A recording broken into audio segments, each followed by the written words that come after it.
이렇게 길게 얘기한 건 2번을 변명하기 위해서입니다. 여러분들 2번을 욕하지 마세요. 이들 불쌍하고 외롭고 그리고 인류에 밖에 없는 정말 지구를 위해 도움되는 분들인데 사람들이 이해하기가 쉽지가 않아요. 극단적 산파라는 건 뭐냐면 이들이 왜 불쌍한지가 바로 이 직업에서 나옵니다. 산파는 뭐죠? 남의 애를 낳게 도와주는데 의료기관이 아닌 뭐죠? 야매라고 하죠. 일종의 물론 산파도 공식적인 직업명이긴 하지만 일종의 야매 스타일로 이 애를 낳는 분이시기 때문에 잘못되면 누구 탓입니까? 야매 탓이죠. 예. 그런데 또 공공기관의 의료계에서 절대로 이 아이는 우리가 받을 수 없습니다. 너무 위험합니다. 그러면은 이 극단적 산파가 내가 애를 낳는데 도와주겠습니다. 나는 이런 경험이 많으니까. 그래서 애를 그냥 고생고생해서 받아줍니다. 그럼 고마워하겠죠. 근데 안 되면 또 욕을 바가지로 먹겠죠. 하지만 공공적인 어떤 그 정규직적인 시스템의 라이센스를 갖고 계신 분들은 이런 위험을 안 감수합니다.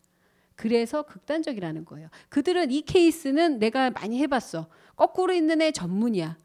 뭐 또는 뭐 탯줄이 감긴 애 전문이야. 그 전문성을 가지신 분들이 자신만의 근데 그 전문성 자체가 전문이라고 하기가 뭐한 게 본인들만이 잘 할 수 있는 능력이 꽂혀 있는 데가 있거든요. 바로 그 부분에 있어 탁월한 능력을 갖는 그러한 산파라는 거죠. 그래서 남의 애를 기껏 낳게 해줬어요. 애가 너무 이뻐요. 하지만 누구 애죠? 너의 애라는 거죠. 아무리 열심히 해서 애를 생명을 했어도 내 애가 아니고 남의 애라는 거죠. 그렇다면 극단적 산파는 남의 애를 탐내면 안 되겠죠. 바로 그 점에서 2번들이 외롭다라는 거죠. 그래서 이들은 늘 타인의 문제 해결에 힘씁니다. 그리고 타인이 좋은 소리 할 때는 참 잘 살고 있으니 다행이다 그러고 관심을 끄는데 문제 상황이 생기면 그거에 대해서 어떠한 부분 근데 모든 문제 상황을 고려하거나 상담하지 않아요. 그 모든 문제를 해결해 주려고 하는 건 6번 스타일이고요. 2번은요. 자기가 할 수 있는 것과 없는 것을 반드시 구분합니다. 왜냐하면 야매로 산 전생의 기억이 너무 남아 있어서 늘 무슨 문제 상황이 되면 내가 독박이라는 걸 알고 있어서 이건 내가 절대적으로 틀릴 수 없는 부분 이거는 내가 애매한 거는 하지 않는 게 2번들의 습성이죠. 그래서 옆에서 보면은 대단히 결단력이 있어 보일 때가 있어요. 할 수 있다 없다로 따졌을 때. 그런데 또 어떨 때 되게 결단력 없고 우유부단해 보이냐면은 어려움을 요청할 때 거절을 하지 못할 때라는 거죠. 그래서 이제 말리기도 하고요. 결국에 결정장애자를 위해 도와주는 도우미이고 물리적인 공격은 고자입니다. 하기 힘들어요. 저질 멘탈과 체력을 가지고 있음에도 불구하고 오로지 꽂힌 데 대한 직관성과 순발력과 높은 집중력 그리고 뛰어난 이해력이 이 문제를 내가 해결할 수 있는지 없는지를 판단하게 해주는 능력치를 가지고 있죠. 여기에 유명하신 분들 또 한번 분위기를 보겠습니다. 배용준, 박진영, 오바마, 빌 클린턴, 장동건, 양희은, 전두환, 마돈나. 예, 우리 오빠 이름이 동네 오빠인데 전두환 오빠가 들어가면 여기 이걸 하다 보니까 우연하게도 연희동에 사신 분들이 많이 나와요. 예. 그래서 제가 직접 검증할 수 있는 분들입니다. 자, 이분들은 공통적으로 어떠한 느낌이 드나요?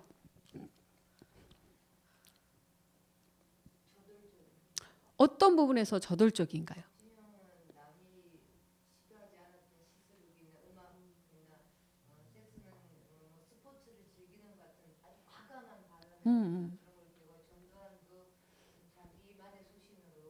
소신은 반드시 있으시죠. 29만 원. 예.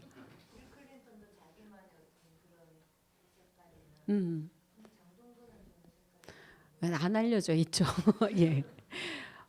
대표적으로 이제 그 본색을 안 드러내는데 어떤 특이한 분은 다들 섹스 스캔들이 있었어요라고 말하시는 분들도 있었어요. 대부분 있었던 것 같아요. 우리 희은 언니는 모르겠고.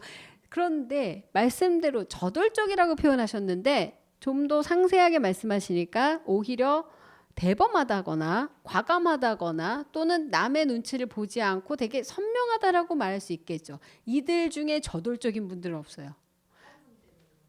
아, 전두환 분들 저돌적이시죠. 밀고 가는 느낌. 근데 배용준도 배우로 시작했지만 지금은 뭐 하시죠? 기획사 하시죠. 박진영도 지금 본인만의, 그러면서 본인도 개인들도 활동을 해요. 오바마도 자신만의 체계를 가지고 있고, 빌 클린턴, 그리고 장동건 이분은 따로 빼고 우리 전두환님도 자신만의 세상을 구축하시기 위해 노력하셨고, 마돈나도 한 축을 세웠고요. 양희은 씨도 그 포크송에서 어쨌든 자신만의 여자 가수, 일반적인 가수와는 캐릭터가 매우 다르시죠. 말씀대로 저돌적이라기보다 이제 본인 성향을 그대로 가감 없이 드러내는데 두려움이 없는, 남의 뭐 이미지 이런 거 신경을 안 쓰시죠. 뭐 너 이름이 뭐니 이러면서 진짜 좀 까칠하긴 하세요. 할 말 꼭 하시고. 자, 장동건이 여기서 되게 애매하게 나와 있는데 재밌는 건 제가 넣을까 말까 늘 하다가도 꼭 넣는 분이 이분이에요. 이분들하고는 행보가 되게 달라요. 이분도 그 정도의 명성과 성공과 부를 가졌으면 자신만의 것을 하려고 했고 분명히 시도를 했었어요. 회사도 차렸었고. 근데 그게 획기적으로 나가지 못한 이유가 뭔지를 아시겠죠? 자신만의 캐릭터, 자신이 다른 사람하고 다르다라는 걸 본질적으로 확 보여줬어야 되는데 다른 사람들은 다 보여줬거든요. 근데 이는 기획사라는 걸 세웠지만 그 캐릭터를 확 가지 못했다라는 거죠. 거기에서 바로 승패가 좌우돼요. 그러니까 성공했다라는 게 2번답게 살았다라는 것과 그렇지 못했다라는 거에 갈린다라는 거죠. 물론 성공해보니 이러한 분도 나올 수 있기 때문에 되게 위험할 수도 있어요. 의외로 독재자라든지 히틀러 같은 경우는 5번이거든요.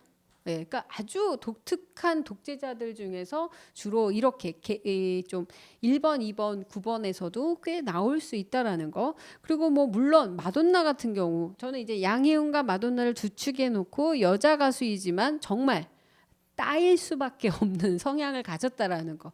하지만 이런 극단적 산파적인 성향이 있었기 때문에 자신만의 독특한 세계를 구축할 수가 있었겠죠. 그래서 결국 하지만 이들이 무언가 체계를 세우고 기획사도 세우고 했지만 절대 잃지 않는 게 뭐냐면 자기의 캐릭터예요.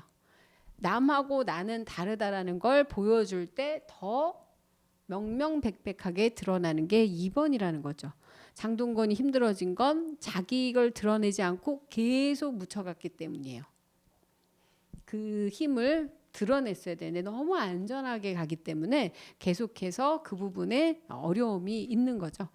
결국에는 이 사람들이 승부수를 날릴 수 있었던 거는 힘도 아니었고 파워도 아니고 뭐 인기도 아니에요. 자신이 갖고 있는 독특함 때문이었다라는 거죠. 그래서 얼추 세상에 맞는 거, 트렌드한 거 또는 안전한 걸 쫓아가면 정말 안전하기만 하고 물론 뭐 쭉 떨어지진 않지만 거기에 늘 경계에 있기 때문에 존재감도 힘들어지고 그 더 힘들어지는 건 경계에 있다라는 건 언제 현실의 위압과 위협을 느끼고 문제가 될 수도 있다라는 거거든요. 그래서 이럴 때 과감하게 자기를 드러내는 게 2번들한테 필수적으로 대단히 중요한 부분이라고 할 수 있습니다. 그래서 아직도 이제 그런데 한국이라는 사회에서 남자들 2번들은 되게 안전선에 있어야 되겠죠. 외국이라면 사실 이런 애들이 박진영이 일반적이진 않잖아요. 얼굴도 그렇고 뭐 몸도 그렇고 하는 짓도 그렇고 생각도 그렇고 한국 남자한테 이런 거가 있다면 이해받기가 되게 쉽지 않겠죠. 이분이 조직에 계셨다. 조금 난감하죠. 내 옆자리에 이런 애가 있어요. 그럼 어떠시겠어요? 솔직히 되게 저도 싫을 것 같아요. 아, 좀 고만 막 이럴 것 같아요. 배용준이 너무 잘생겨서 옆에 있으면 좋을 것 같지만 이 사람이 갖고 있는 캐릭터도 너무 눈에 띄니까. 그래서 약간 이 2번 남자 유형이 한국에서 산다라고 했을 때는 이 주류와 비주류 그리고 자신만의 이 지대를 교묘하게 걸어야 되는 상당히 힘든 위치에 있을 수 있어요. 2번 분들 중에 그래서 좀 자유로운 직업을 갖거나 어디에 이렇게 얽매이지 않는 분들이 대단히 많다라는 거죠. 뭐 일례로 저희 이 중요한 업계 유 대표님도 가는 회사마다 망해서 그렇게 혼자가 되실 수밖에 없지만 어쨌든 16년간 혼자 하실 수 있는 건 그 정도면 그냥 혼자 해야 되는 거예요. 예, 남하고 일 못한다라는 거죠. 자신만의 캐릭터로 하고 있다라는 거죠. 그래야 살 길도 있어요. 그래서 늘 비슷한 이 한국이라는 사회에서 추구하는 그 기준에서 벗어날까 위협적이고 두려움과 불안 속에서 사시지만 어쩌면 그걸 바꿔서 생각해 보는 게 이 위기 상황을 탈출할 수 있는 가장 큰 키가 될 수도 있다라는 거. 여자분들 2번 같은 경우도 사실 학창 시절 때 좋지 않아요. 눈에 많이 띕니다. 튀고 학창 시절 때 특히 여자의 소사이어티에서 그러기 시작하면 여자들 세계에서 이 서열은 남자 군대보다 더 무섭습니다. 일진 좀 해봐서 아는데요. 거기에서 벗어나려면 상당한 이 용기와 힘이 필요한데 그 안에서도 사실 쉽지 않은 삶이거든요. 그래서 그 고비에서 주류를 따라서 맞춰가느냐 아니면 튕겨져 가느냐 이렇게 나누는 편이에요. 그래서 튕겨져 가면 나름 의외로 살 길이 되게 많고 이 주류로 가면 막판에 이 45살을 넘어가면서 절대로 더 이상 감당할 수 없을 때 변화하시는 분들도 많이 있습니다. 왜 45살인지 아까 얘기 드렸죠. 우리 수명이 거기까지고 더 남은 생이 있어서 그 다음부터는 더 이상 그냥 내가 아닌 모습으로는 못 살겠다라고 시작이 되는 거죠. 세 번째 3번입니다. 예, 저희 여기에도 오늘 3번이 좀 오셨는데 아까 그 2번한테 한번 제가 질문 드릴게요. 오늘 가장 많이 오신 분들이 2번인데 그 2번 중에서도 우리 저희 동네 친구이자 2번이라는 거 오늘 처음 들으셨을 텐데 어떤 부분이 동의가 되시고 또 궁금하신 게 있으신가요?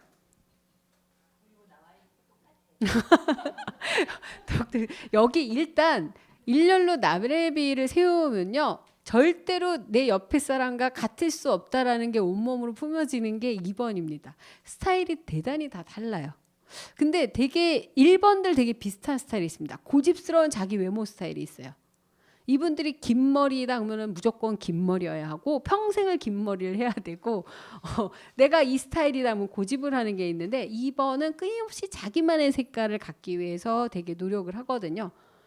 근데 3번 같은 경우는 여기 3번 어느 분이시죠? 네. 3번 같은 경우는요. 매우 트렌드합니다. 그렇다고 막 패셔너블하고 막 이런 게 아니고요. 그 당대에 매우 안전한 트렌드를 추구해요. 그러면서도 욕심쟁이에요. 자기 캐릭터가 들어가기를 원해요. 그러니까 3번부터 이제 정신분열이 일어나기 시작해요. 1번 같은 경우는 그냥 갈 데가 없어요. 그냥 혼자 갈 길만 가면 되고 2번은 그냥 극단적이니까. 근데 3번이 되면서부터 숫자도 3번은 다양성의 시작이거든요. 하나는 점이고 둘은 분열이라면 3은 그때부터 이제 다양한 상황이 생기는데 그러다 보니까 욕심쟁이들이에요. 트렌드한 것도 얻고 싶고 나만의 길도 얻고 싶고 그러면서 또 돈도 벌고 싶어요. 이 세 가지를 꿈꾸는 드리머들이라고 할 수가 있죠. 그래서 눈치 빠른 웨이터, 호스트라고 하는 게 이들이 왜 눈치가 빠르냐면 1번은 앞만 보느라고 다른 데를 볼 수가 없고 2번은 양단에 빨리 결정을 내리기 때문에 포기를 빨리 하는 편이라면 3번은 다 가져가고 싶으니까 눈치가 빠릅니다. 웨이터라는 이 직업은 앉아있는 사람들보다 서 있어요. 앉아있는 귀빈들을 무엇이 필요한지 잘 보기 위해서 서 있는 거거든요. 그래서 이분들이 다른 사람보다 시각적으로 더 위에 있고 눈치가 빠르고 이게 눈치가 빠르다는 게 눈치를 보는 사람들은 아니에요. 눈치는 심지어 없어요. 저 사람들이 뭐 무슨 기분인지는 사실 눈치는 없어요. 근데 무엇이 필요한지 어떤 걸 좋아하는지 이러면 저 사람들이 좋아할 거 이러한 눈치가 빠르다라는 거죠. 기본적으로 눈치 없는 1, 2, 3인이 1번, 2번, 3번이거든요. 주변 뭐 돌아가는지 전혀 이해 못해요.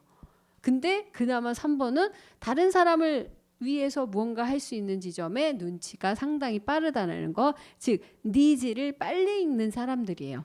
눈 하나가 더 달린 거죠. 그래서 자기만족형 도움이에요. 눈치가 없는데 눈치껏 하니까 자기는 만족하는데 가끔 부담스러울 수도 있어요. 예, 평강공주 컴플렉스가 있다라는 건 저 사람한테 내가 잘하면 잘 될 수 있을 거라는 그런 희망도 갖고 있는 분이시거든요. 그래서 이런 분들이 자신이 좋아하는 걸 막 하면서도 그 활동을 통해서 다른 사람들을 이롭게 하고 싶어하는 그러한 좋은 장점을 갖고 계시죠. 하지만 공격력은 매우 부실해요. 2번이나 3번이나 하반신 붉은 건 매한 가지예요. 한마디로 아까 말씀드렸던 저돌적이거나 막 그 적극적이거나 뭐 돈을 벌기 위해서 막 혈안이 된다거나 그러진 못합니다. 오로지 이분들이 열심히 하는 건 자기가 좋아하는 거 노는 거 할 때예요. 그래서 일인지 노는 건지 뭔지 되게 헷갈릴 때가 있어요. 그러고 나서 돈을 벌고 싶어 해요.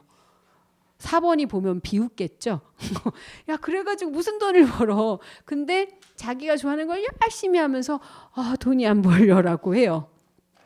자기가 좋아하는 걸 할 때 소모하는 거, 소비되는 건 전혀 상관을 하지 않으면서요. 서비스 정신은 매우 투철하죠. 프로 오지라퍼라서 그래서 제가 3번 분들이 상담을 오면 되게 잘해줍니다. 왜 그 잘해주는지 아시겠죠?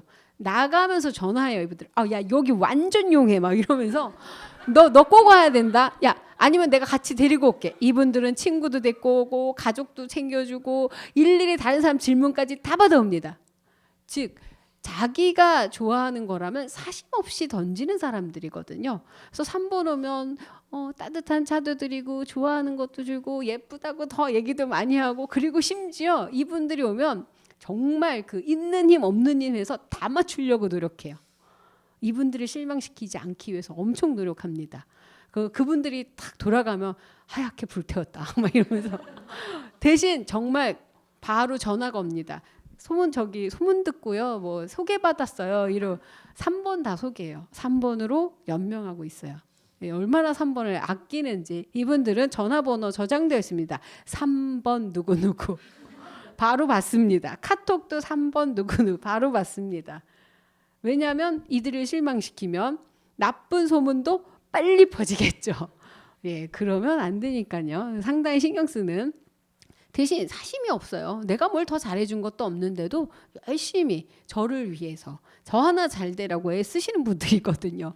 그래서 프로 오지라퍼라고 얘기를 드렸죠. 여기에 유명하신 분이 많이 계세요. 박근혜, 노무현, 김용민, 케네디, 양현석. 제가 양현석을 왜 넣었냐면요. K-팝에 나오는 심사위원들과 무한도전에 나오는 그 분들이 여기 유형별로 다 들어가 있습니다.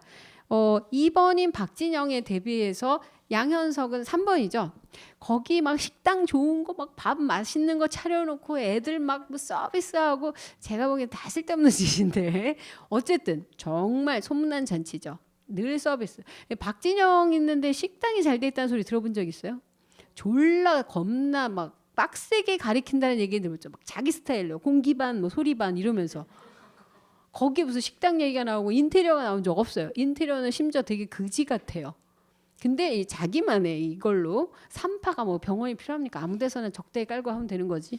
그래서 좀 후질 때가 좀 있어요. 그래서 좀 그 급을 살리려면 3번의 도움을 받는 것도 근데 확실한 게 있으면 다른 건 좀 필요 없는 거죠.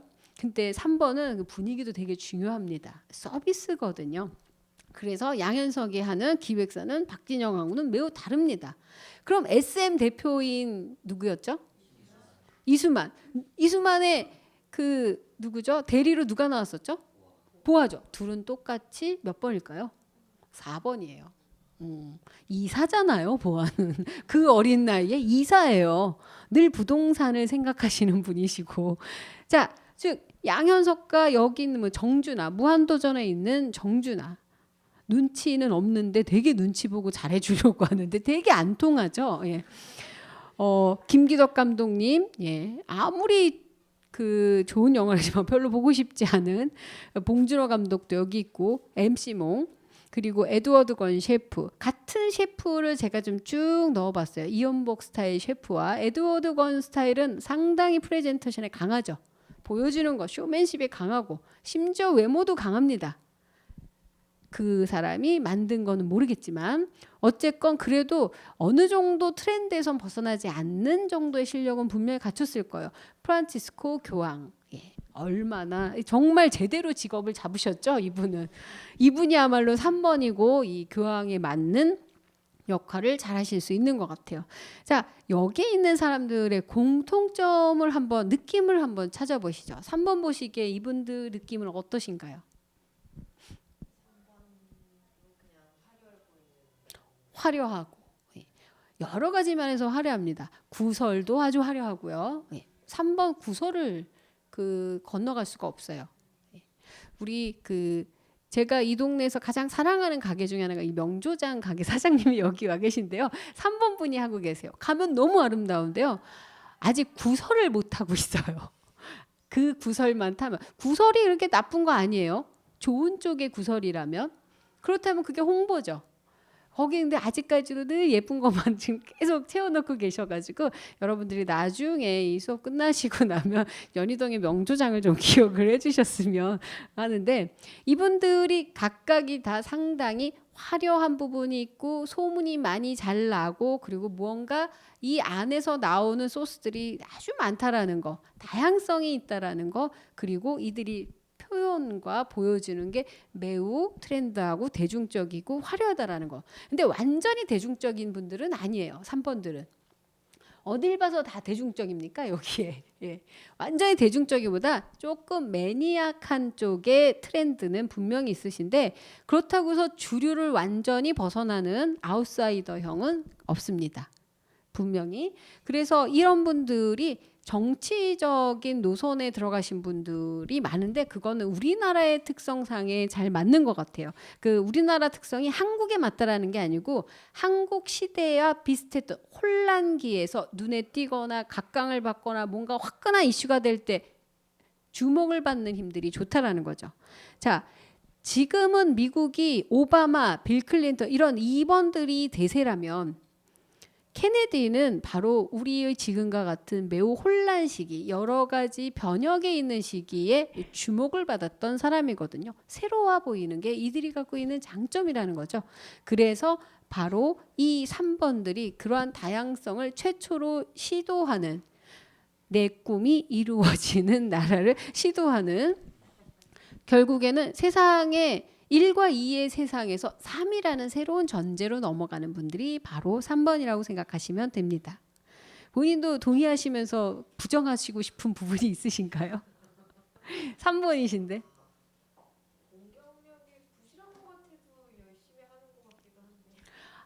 공격력이 부실하다라는 얘기는 뭐냐면, 이들은 전면적으로 맞짱은 절대 안 뜹니다. 예. 본인이 힘이 어느 정도 된다라는 걸 상당히 잘하는 게 3번이에요. 왜냐하면 저들이 갖고 있는 정보를 상당히 빨리빨리 입수하기 때문에요. 공격력이 부실한 게 아니고, 내가 공격을 할 정도로, 그러니까 전면전을 하면 내가 크게 데미지가 있다라는 거라서 거의 공격을 안 하죠.